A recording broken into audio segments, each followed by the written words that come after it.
nito? 120 lang, mura lang mga kawander, pero ang haba. Diba?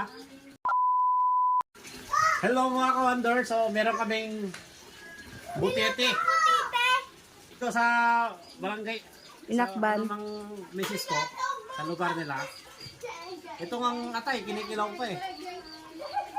Kilaw daw? O ayan, tinaw mo. Amo magkano ang bili ko nito? 120 lang, mura lang mga kawander, pero ang haba. Diba? Mamaya abangan nyo paano lulutuin. Ayan mga kawander, yung butete namin. Ayan o, tingnan nyo. O diba, shout out kay ate ni Mrs. Yan. Butete. O yan, yan ang ate ng Mrs. ko, yung panganay nila. So magluluto siya ng butete kasi sila lang yung expert na magluto dito, hindi naman pwede magluto. Kasi baka nga alam niya na, di ba? Maselan ang luto sa butete. Ayan. Kita nyo yung atay. Yung liver ng butete, oh. Malit pa yan kasi malaki na to, pero pag malaking butete, siyempre malaki din yung atay. Ayan. Di ba? Anong luto yan, te? Oo, paksiw. Paksiw.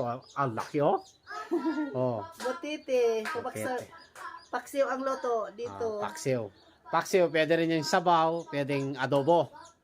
Pwedeng ginataan. Pwedeng ginataan daw, oh, di ba?